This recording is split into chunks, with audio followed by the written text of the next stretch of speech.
Manhero akanaka muri yeZimbabwe, tinokutambirai pano paJolas News Online YouTube channel uri musi wechishanu 12 Nyamavhuvhu 2022, apo patinenge tichikuverengerai zviri mumapepanhau nepamatandemutande akasiyana-siyana mururimi rwechishona.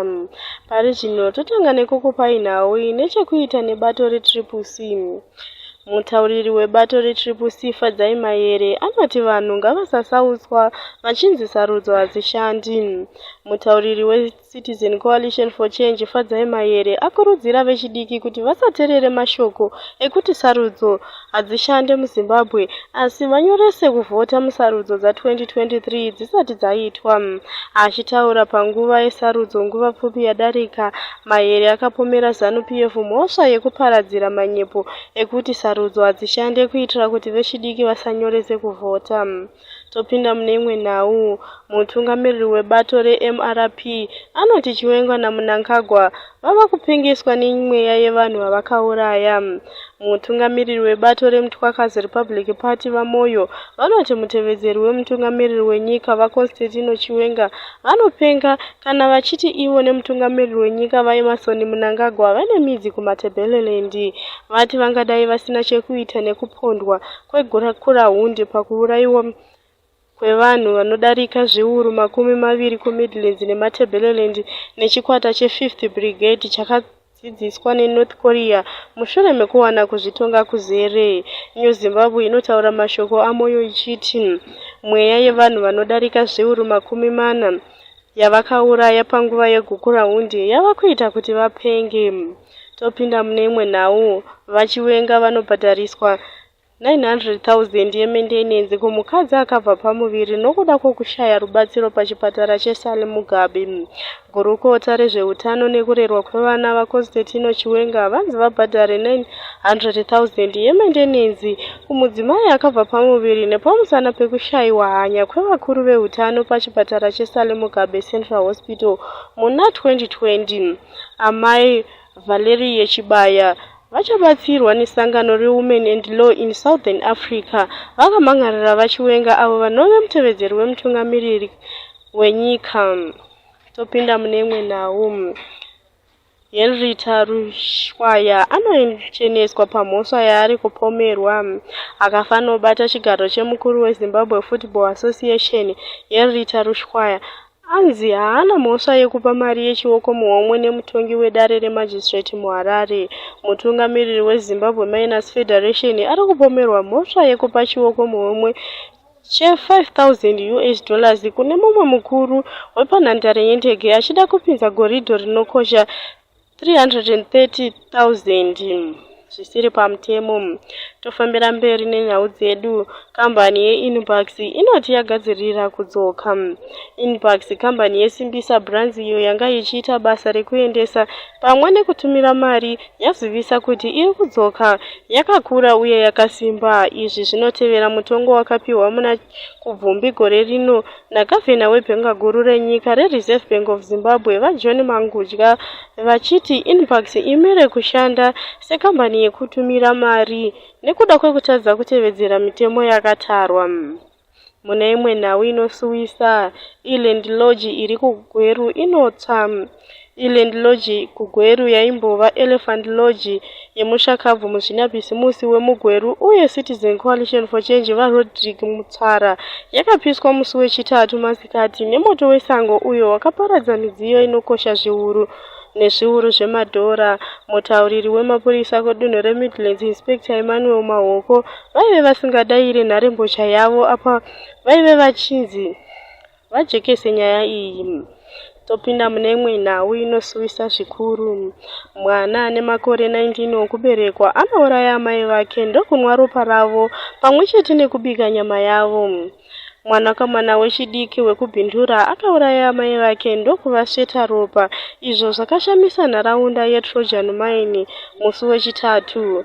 Regimond Ruza ane makore 19 okuberekwa anofungidzirwa kuti akabaya amai vake Dorcas Chiguzhu vane makore 55 okuberekwa nebanga remukicheni. Akacheka nhindi dzenyama yavo ndokuisa muhari nehasha. Ruza akabva azvicheka ruoko rwake rwerudyi nebanga rimwe chetero. Ruza akasungwa asi akafira muchipatara cheBindura Provincial Hospital. Mutauriri wemapurisa kudunhu reMashonaland Central Inspector Milton Mudembe vanotsinhira nyaya yekuponda iyi. Topinda mune imwe nhau. Mumwe murume anomanikidzwa kudya nyama mbishi yembudzi yaaive aba. Regai ndikuverengerei nhau iyi yose. Mapurisa eZimbabwe Republic Police ari kuferefeta nyaya yekuti vamwe vamiriri vemutemo vakamanikidza mumwe akwegura anofungidzwa kuti anoba mombe kuti adye nyama yembudzi isina kubikwa. Nyaya iyi inonzi yakaitika paGuyu Police Station kuMatabeleland South. Mutauriri wemapurisa munyika Assistant Commissioner Paul Nyati vanotsinhira nyaya iyi vachiti mapurisa hafanire kuranga vanhu vasati vatongwa. Tofambira mberi neimwe nhau zvakare. Mumwe mupurisa anobva mazino 3 mushure mekurohwa nemunhu waaida kusunga. Mumwe mupurisa wekuBulawayo anogara pakamba yeNkulumane akabva mazino 3 mushure mekunge arohwa nemusoro nemumwe murume waaida kusunga achinzi aiita zvemhirizhonga. Mutauriri wemapurisa muBulawayo Inspector Bedinigo Ncube havana kubatika kuti tinzwe divi ravo. Mapurisa maviri anozvambaradzwa zvakaomarara nemahwindi 4.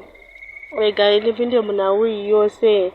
Varume vaviri vemuguta reHarare vanonzi vari panguva yakaoma mushure mekunge vapamba mapurisa maviri aiva pabasa nechisimba. Shepard Jarare ane makore 30 okuberekwa naAlan Jarare ane makore 18 okuberekwa vakamiswa pamberi pemutongi wedare remajistrate muHarare Barbara Mateko vachipomerwa mhosva yekupamba vanhu. Mapurisa maviri akasvika pana Shepard naAlan nevamwe vaviri avo vachiri kutiza pakona yambuya neHanda Street naFidel Castro Road apo munhu wekutanga akanga akamisa motokari yerudzi rweToyota Hiace. Mapurisa akapinda mumotokari achibva audza Shepard kuti atyaire akananga kuHarare Central Police Station sezvo akanga asungwa nemhosva yekushanda zvisiri pamutemo. Asi Shepard akamhanya achitevedza mugwagwa weSimon Mazorodze. Alan nevamwe vaviri vakarova mapurisa aya. Chikwata ichi chakabva chasundira mapurisa aya kunze kwemotokari ichifamba. Toenda mune imwe nhau iyo inosuwisa zvakare. Mumwe mukomana ari chizvarwa cheZimbabwe anosungwa ari munyika yeBotswana mushure mekunge aenda kundotsvaga mafuro manyoro. Mukomana uyu anoti akasiyiwa pabhodha reZimbabwe neBotswana apo akanzi chizvionera zvekuita. Nekushayiwa mari anoita akatanga kufamba netsoka kubva pabhodha reBotswana. Nanhasi achiri kufamba pari zvino ava kungai. Regai mumunzwe achitaura nezverwendo rwake mukomana uyu. Wakafamba sei? Ini ndichitaka kuenda. Ndikaenda netsoka kuBotswana. Ndikati anopinda marwizi hatina kupinda mubhodha chaimo. Saka taenda kutsvaka mabasa ekuudza makwana nembudzi. But mabasa taapadhuze nekuti tipinde kumabasa achona mumawaya tabatiwa namapurisa mumaplazi tichikuda zvitupa zvinoina mabhesi. Ini tobva takatina isusu ava vatibata vandidzosa muZimbabwe. Saka vakakubata ndevekuBotswana vakakupa vekwenyu kunoku. Saka vekwenyu vakazoita sei? Vekwedu ndivo vanoti pinda road uende kukumba netsoka ndokuti vaiziva kuti hauna kana mari? Havana kukukumbirira kana kuti pane mota kana kuti vakusiye padhuze? Baba kwenyu vakuziva vakati kudii? Ivo vanoti ivo usvika muZimbabwe vanoti wasvika kwenyu isu hatina ndevekuBotswana. Saka vekuBotswana vakutakura nemota vakusiya kunoku, then vekunoku havakutakuri nemota. Vekunoku vanoti wasvika kwenyu chizionera. But waiva kuPlamtrika iwewe uri weSlovela? Ndiri avo kwainzi zvionere because inini zviri kundinetsa ka ndezvekuti ndakuona uchifamba apa gumbo rakuvara iri hausi kukwanisa kufamba. You are at Nkai now. Une 60 kilometers yekunosvika kuSlovenia uko netsoka.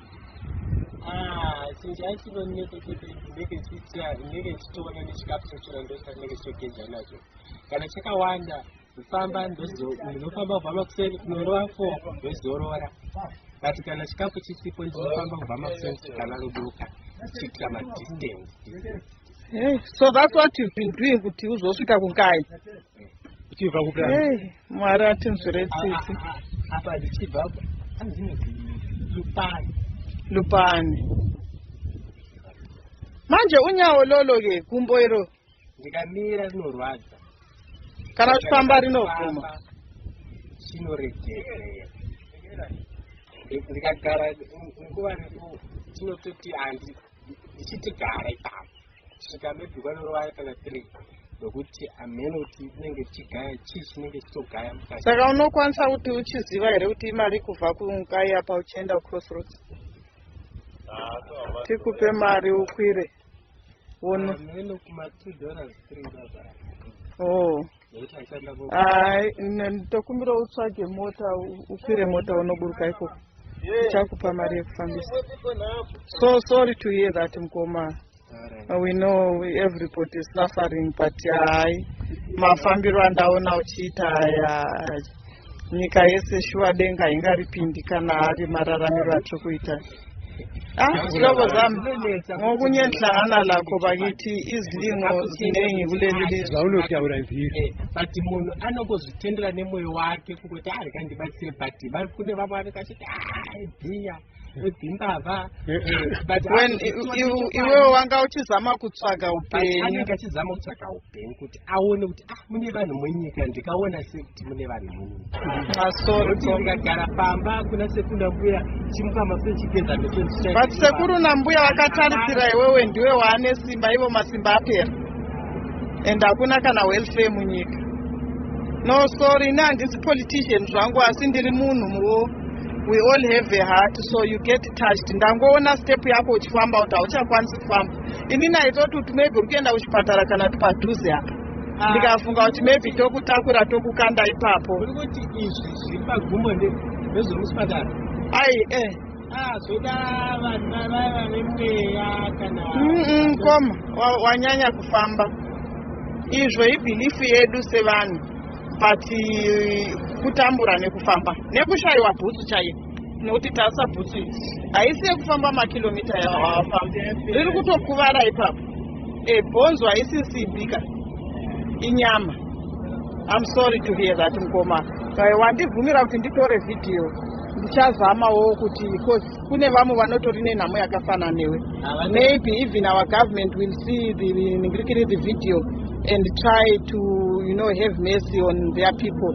Kuita kuti vanhu kana vabatwa nevekuBotswana uko vauya kunoko mapurisa kana achikugamuchirai, they try and provide you with transport or consider kuti uri kuenda kure zvakadini kana kuti une mari kana kuti hauna mari. Ndo chete zvatiri kuda zvakawanda. We can't solve the world problems, but the little we can do, we need to do it. Sorry mwana wamai. Tichienderera nenhau dzedu pari zvino tokupai zviri kuitika kunyika yeKenya. Vatendai biti vanova zvakare nengo yebato reTCC vanonzi vari kucherechedza sarudzo dziri kuitirwa muKenya. Mutevedzeri wemutungamiriri weCitizen Coalition for Change vatendai biti vanonzi vari kucherechedza sarudzo kuKenya vari kuti hondo yapera. Sarudzo dzeKenya dzakaitwa uye dzapfuura mushure meDRC, Malawi, Zambia neKenya. Zimbabwe ndiyo iri kutevera zvichitevera mashoko achangobva kubva kuKenya. VaRaila Odinga vanovesa hwira wemutungamiriri weTCC vaNelson Chamisa ndivo vari kutungamirira musarudzo dzemutungamiriri wenyika. Zvisinei kuverengwa kwemavhoti kuchiri kuenderera mberi. Zvizvarwa zveZimbabwe zviri kutevera sarudzo dzekuKenya nechido. Tinoti kuverengwa kwenhau dzanga dzichipisa muzuva ranhasi kunoperera pano. Ndini wenyu Makoti, ndanga ndichikupakurirai nhau dzinodakadza. Vanoda kugara vachinzwa chirongwa ichi munogona kutibata paYouTube channel yedu. Mosubscribe ipapo. Subscription yenyu inoita kuti tirambe tichienderera mberi uye tisaneta. Musakanganwa zvakare kuti tine gurupu redu reWhatsApp rakapenga rinodakidza kupfuura zvamunofunga. Namba dzeWhatsApp dzinoti +263 775 934 930. Nhau dzamanga makateerera dziri kubva kuJolas News Online. Tinoti chisarai nomufaro, tobatana zvakare mangwana nenguva dzimwe chete.